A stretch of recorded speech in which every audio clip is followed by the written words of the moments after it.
तो दोस्तों, आज का जो अपना टॉपिक होगा वो है त्रिविमीय निबिड़ संकुलन, यानी क्लोज पैकिंग इन 3 डायमेंशन। इसको शॉर्ट में 3D स्ट्रक्चर के नाम से भी जाना जाता है।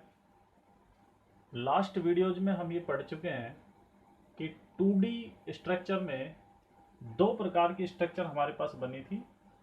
पहली थी स्क्वायर क्लोज पैकिंग और दूसरी थी हेक्सागोनल क्लोज पैकिंग। जिस तरह से हमने 2D स्ट्रक्चर को 1D स्ट्रक्चर से ही बनाया था, ठीक उसी प्रकार हम 3D स्ट्रक्चर को 2D स्ट्रक्चर से ही बनाएंगे। तो देखते हैं, सबसे पहले 2D स्ट्रक्चर में जो पहला तरीका था वो था square close packing. Square close packing का जब हमने डायग्राम पहले पढ़ा समझा तो हमने देखा था कि कांस्टेंट पार्टिकल्स यानी अवयवी कण इस ऑर्डर में लगा होता है। जैसे फर्स्ट रो में ये एटम एक ही सीध में है, सेकंड जो रो है उसमें कांस्टेंट पार्टिकल फर्स्ट रो के बिल्कुल सेंटर की सीध में है, और सेम ऐसे ही आगे ये रिपीट होगा, इधर भी बढ़ सकता है और इधर भी। ये 2D का डायग्राम है। 2D मीनिंग अगर आप इस डायरेक्शन में x एक्सिस को सपोज करते हैं तो इस डायरेक्शन में ये y एक्सिस होगा, और z एक्सिस इस तरह से। हम जानते हैं कि x, y और z जो तीनों एक्सिस होते हैं वो एक दूसरे से 90 डिग्री का कोण बनाए होते हैं। यहाँ अगर ये जो आपके सामने ब्लैक कलर में जो गोले दिख रहे हैं ये 2D का डायग्राम है, क्योंकि ये x और ये y।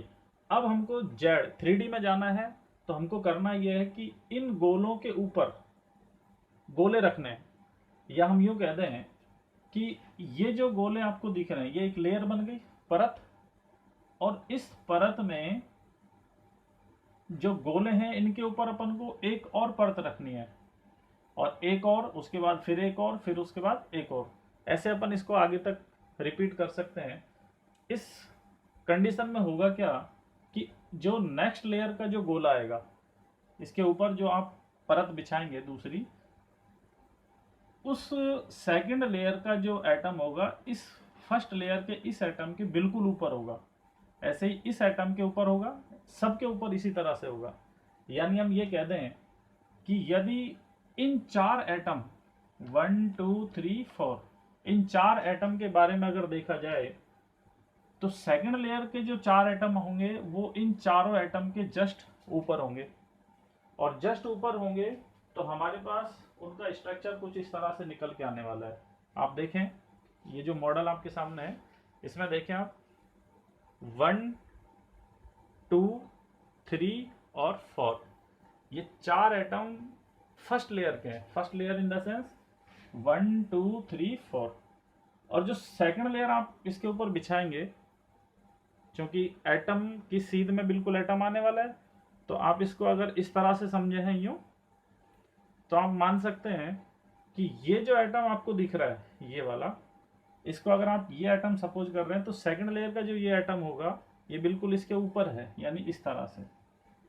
अब हम करें क्या कि इन 8 एटम के सेंटरों को अगर ज्वाइन कर दें तो चूंकि जितना डिस्टेंस यहाँ से यहाँ होगा, क्योंकि एटम सेम साइज के हैं, जो गोला है हमारा वो सेम साइज का है, जितना डिस्टेंस इसके सेंटर से इसके सेंटर को होगा सेम डिस्टेंस ये होगा, सेम डिस्टेंस ये होगा, और सेम डिस्टेंस ये होने वाला है, सेम डिस्टेंस ये रहने वाला है, सेम डिस्टेंस ये रहने। कुल मिला के कहना ये है कि यहाँ एक क्यूब बनेगा, और क्यूब जो बनेगा, क्योंकि कॉर्नर पर एटम है, टोटल एटम 8, तो हमारे पास जो क्यूब का स्ट्रक्चर बनेगा वो आपको यहाँ इस डायग्राम में दिखा रखा है। इस डायग्राम में हर कॉर्नर पर एटम प्रेजेंट है,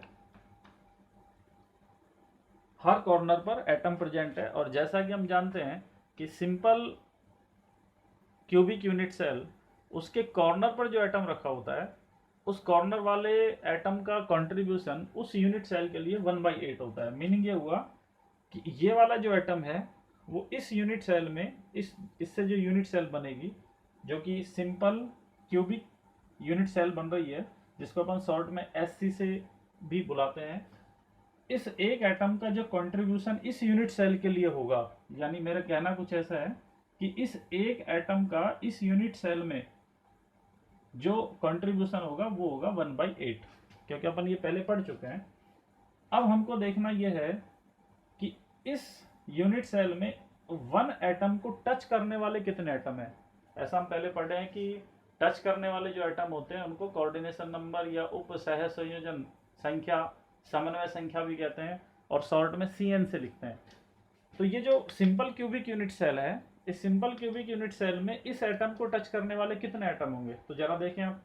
इस एटम को टच करने वाले 1, 2 और 3, 3 तो यही हो गए इसी यूनिट सेल में, आप यहाँ भी देख सकते हैं। अच्छा, आप एक चीज और ध्यान रखें कि जब हम डायग्राम बनाते हैं तो ये एटम जनरली हम टच करता हुआ नहीं दिखा पाते, जबकि ये एटम टच एक दूसरे को करे हुए होते हैं।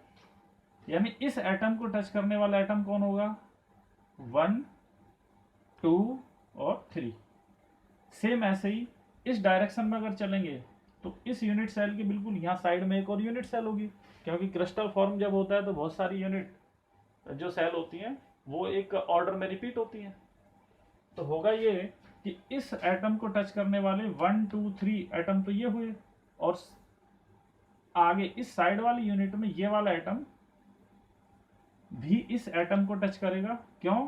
क्योंकि जितनी दूरी पर इस एटम से ये एटम है, सेम उतने ही डिस्टेंस पर इस एटम से ये एटम होगा। ठीक इसी प्रकार इस एटम से जितने डिस्टेंस पर ये एटम है, उतने ही डिस्टेंस पर ये एटम भी इसको टच करेगा, और इसी प्रकार इस एटम से जितने डिस्टेंस पर ये एटम है, ऐसे ही ये एटम भी इस एटम को टच करेगा। कुल मिला के कहने का अर्थ ये हुआ कि इस एटम को, यानी हर एक किसी को, मैं इसकी बात कर रहा हूँ, आप किसी की बात कर सकते हैं, इस एटम को टच करने वाले टोटल जो एटम होंगे उनकी नंबरिंग हुई 6। It means simple cubic unit cell, जिसको SC कहते हैं, इसका जो कोऑर्डिनेशन नंबर होगा वो होगा 6। ये हमने बनाया 2D की जो स्ट्रक्चर थी स्क्वायर क्लोज पैकिंग से 3D। अब हम देखते हैं कि 2D में ही सेकंड जो तरीका बना था वो बना था hexagonal close packing. Hexagonal close packing यानी षटकोणीय निबिड़ संकुलन। इस हेक्सागोनल क्लोज पैकिंग में हमने एटम का अरेंजमेंट इस तरह से किया था, जो आपको ब्लैक सर्किल से दिखा रखा है, आप देख सकते हैं। क्योंकि थोड़ा सा अगर मैं रिपीट करूं तो आपको पता चलेगा, जैसे इस ब्लैक वाले एटम की अगर मैं बात करूं तो इस ब्लैक वाले एटम को टच करने वाले, इस ब्लैक वाले जिसकी तरफ मैं ये पेन को घुमा रहा हूं, इस एटम को टच करने वाले टोटल एटम 6 होंगे, 1, 2, 3, 4, 5, 6। और इनके सेंटर को जब हमने ज्वाइन किया था तो एक हेक्सागोनल बना था, ऐसा हमने पहले पढ़ा है। अब हमको करना यह है कि इस ब्लैक वाले जो कांस्टेंट पार्टिकल्स हैं, इन ब्लैक वाले कांस्टेंट पार्टिकल को हम नाम दे रहे हैं लेयर फर्स्ट, यानी फर्स्ट लेयर। अब हमको इस फर्स्ट लेयर के ऊपर, क्योंकि ये भी 2D की लेयर है, फर्स्ट लेयर 2D है, एक्स और वाई में मान सकते हो, या कोई भी दो एक्सिस को सपोज कर सकते हो। सेकंड लेयर मुझे इसके ऊपर लगानी है, तो सेकंड लेयर मैं इसके ऊपर लगाऊंगा, तो कैसे लगाऊं? उससे पहले हमको कुछ और चीजें यहाँ ध्यान करनी पड़ेंगी कि फर्स्ट लेयर जो कि ब्लैक सर्किल से ड्रॉ करा हुआ है, इस फर्स्ट लेयर में आपको यहाँ कुछ रिक्त स्थान दिखेगा। उस रिक्त स्थान को रिक्ति या वॉइड्स या छिद्र या अंतराकाश के नाम से जाना जाता है। यहाँ जो रिक्ति बन रही है उसमें इस वाली रिक्ति को अगर देखेंगे आप, तो इस रिक्ति का शीर्ष ऊपर है, लेकिन जो नेक्स्ट, मैं सिर्फ उस कंडीशन में बात कर रहा हूँ तब आप सेकंड लेयर को सपोज ना करें, आप फर्स्ट लेयर को सपोज करें, जो कि ब्लैक कलर के सर्किल से बनाई हुई है। मैं उस समय की बात कर रहा हूँ। यहाँ जो ये वाला जो वॉइड्स है, ये त्रिकोणीय है लेकिन इसका शीर्ष ऊपर है। ऐसे ये भी त्रिकोणीय पर इसका शीर्ष नीचे है, इसका शीर्ष ऊपर, इसका शीर्ष नीचे, ये ऊपर वाला शीर्ष, ये नीचे शीर्ष, ये ऊपर शीर्ष। सेम ऐसे इसी तरह के इसमें त्रिकोणीय रिक्तियां। साइज के अकॉर्डिंग देखा जाए तो ये त्रिकोणीय रिक्तियां एक जैसी हैं, लेकिन जब हम इस फर्स्ट लेयर के ऊपर सेकंड लेयर का एटम रखेंगे तो होगा ये जब आप सेकंड लेयर का एटम, जो कि मैंने यहाँ रेड कलर से रिप्रेजेंट किया हुआ है, सेकंड लेयर का एटम जब आप फर्स्ट लेयर के वर्ड्स में रखेंगे, वर्ड्स मतलब रिक्ति जो कि त्रिकोणीय है, अगर आप रिक्ति में रखेंगे तो यदि आपने सेकंड लेयर का एटम फर्स्ट लेयर की उस त्रिकोणीय रिक्ति में रखा है जिसका शीर्ष ऊपर है, तो ध्यान रखें वो त्रिकोणीय रिक्ति खाली रह जाएगी या उसमें एटम नहीं रखा जाएगा या वो एटम से नहीं ढक पाएगी जिसका शीर्ष नीचे है। या अगर आपने नीचे शीर्ष वाली रिक्ति को सेकंड लेयर के एटम से कवर्ड किया है तो वो रिक्ति नहीं ढकी जाएगी जिसका शीर्ष ऊपर है। कुल मिला के देखने में एक जैसी है, लेकिन सेकंड लेयर जब अरेंज करी जाती है तो कोई एक रिक्ति ही कवर की जाएगी। जैसे मैंने यहाँ क्या किया है, जिसका शीर्ष ऊपर है उस रिक्ति को सेकंड लेयर के एटम से कवर किया है। इस तरह से जब अपन फर्स्ट लेयर के ऊपर सेकंड लेयर का एटम रखेंगे तो ये रिक्ति कवर हो गई। यहां जो ये रिक्ति बन रही है, अभी तक ये त्रिकोणीय थी फर्स्ट लेयर के टाइम पर, जैसे ही हमने इसमें सेकंड लेयर का एटम रखा तो अब ये जो रिक्ति है उसका नाम पड़ गया है चतुष्फलकीय रिक्ति, टेट्राहेड्रल वर्ड्स, टेट्राहेड्रल वर्ड्स, और इसीलिए यहाँ टी लिखा हुआ है। इसको हम अगर मॉडल के माध्यम से देखें तो आपको कुछ ऐसा समझना पड़ेगा, जैसे 1 2 3, मैं ब्लैक एटम की बात कर रहा हूँ, ये बिल्कुल इसी तरह से है जैसा कि आपको ये मॉडल दिखाया हुआ है 1 2 3। इस रिक्ति का शीर्ष ऊपर है, अभी ये रिक्ति त्रिकोणीय है, लेकिन हम जैसे इस पे सेकंड लेयर का एटम रखते हैं, जैसे कि ये रख दिया, इस सेकंड लेयर के एटम को रखने पर अब ये जो रिक्ति है इसके बीच में जो रिक्त स्थान है, रिक्ति मीनिंग रिक्त स्थान, इसके भीतर जो रिक्ति है, जो छिद्र है, ये वॉइड्स जो है, इस रिक्ति की अगर बात करें तो अब ये रिक्ति बन गई है चतुष्फलकीय। आप देखें चतुष्फलकीय रिक्ति को बनने में कितने एटम पार्टिसिपेट कर रहे हैं, 1 2 3 4। इस रिक्ति का नाम, रिक्ति कभी भी चतुष्फलकीय नहीं होती, होना यह है कि इन चार एटम के सेंटरों को ज्वाइन करने पर, इस तरह से आप फर्स्ट सेकंड थर्ड, इस तरह से इनके सेंटरों को ज्वाइन करें, फिर ये सेकंड लेयर का एटम रखें और हर सेंटर को फिर इससे भी ज्वाइन कर दें, तो जो आपको स्ट्रक्चर मिलेगी वो मिलेगी चतुष्फल। क्योंकि जब आपने इस तरह से 1 2 3 फर्स्ट लेयर के इन तीन एटम पर ये एटम रखा था सेकंड लेयर का, तो आपके पास ये संरचना बन के आई थी, और ये संरचना बनने से जो रिक्ति इसके बीच में बनी उसका नाम क्या दिया अपन ने, चतुष्फलकीय रिक्ति, यानी टेट्राहेड्रल वर्ड्स। लेकिन रिक्ति कभी भी चतुष्फलकीय नहीं होती, बल्कि इन एटम यानी जिन एटमों के बीच में ये रिक्ति बन रही है उन एटमों के सेंटर को ज्वाइन करने पर जो स्ट्रक्चर बनती है वो चतुष्फलकीय है, इसलिए रिक्ति का नाम चतुष्फलकीय रिक्ति है, टेट्राहेड्रल वर्ड्स है। नेक्स्ट हम देखें तो पता चलेगा कि जब हम इस तरह से सेकंड लेयर के एटम रखते हैं तो यहां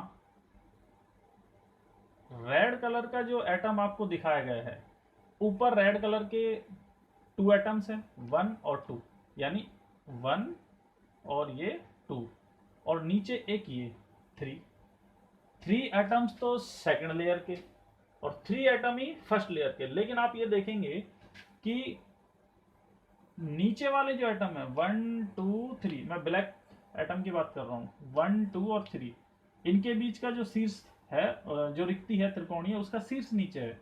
लेकिन जो रेड कलर से जो सेकंड लेयर की स्ट्रक्चर बनी है 1 2 3 रेड कलर वाले, तो इनका जो शीर्ष है ये ऊपर की ओर है।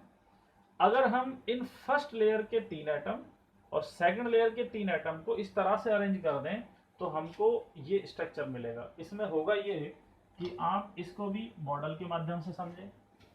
कैसे कि फर्स्ट लेयर के 3 एटम्स जो ब्लैक कलर में है 1 2 3, आप इन 3 एटम को देखें, ये बिल्कुल इसी तरह से है 1 2 3, और इनका जो जो त्रिकोणीय रिक्ति है उसका शीर्ष नीचे है। अब मुझे करना क्या है कि एक और इसी तरह 3 एटम्स की लेयर को इसके ऊपर रखना है, लेकिन रखना कुछ इस ढंग से है कि ये एटम जो ऊपर वाला एटम है फर्स्ट लेयर का, जो ऊपर वाला एटम है ये सेकंड लेयर के दो एटमों के बीच में आ जाए, तो कुछ ऐसा इस तरह से देखें आप, ये सेकंड लेयर और ये इसके बिल्कुल बैक में फर्स्ट लेयर, फर्स्ट लेयर जो कि यहाँ ब्लैक सर्किल से दिखा रखा है, ऊपर एक एटम नीचे दो एटम, और सेकंड लेयर जो कि रेड, ऊपर दो एटम नीचे वन एटम। तो इस तरह से ये एडजस्ट हो जाएंगे। एडजस्ट होने पर जो यहाँ O लिखा हुआ है, O फॉर ऑक्टाहेड्रल, तो यहाँ जो वर्ड्स बनेगी उसका नाम होगा ऑक्टाहेड्रल, और जहाँ T लिखा हुआ है वहां जो वर्ड्स बनेगी उसका नाम होगा टेट्राहेड्रल। तो ये जो स्ट्रक्चर आपके सामने निकल कर आ रही है, इसमें टोटल एटम कितने हैं? 6। और इन 6 एटम के सेंटरों को ज्वाइन करने पर ये जो आपको स्ट्रक्चर दिख रही है वो तो ये मिल गई। यहां इनके बीच में जो वर्ड्स बनेगा उस वर्ड्स का नाम क्या होगा? अष्टफलकीय रिक्ति, यानी ऑक्टाहेड्रल वर्ड्स। और जब इनके सेंटर को ज्वाइन करते हैं तो आपको एक अष्टफलक मिलेगा, यानी ऑक्टाहेड्रल मिलेगा, जैसा कि आपको यहां दिख रहा है।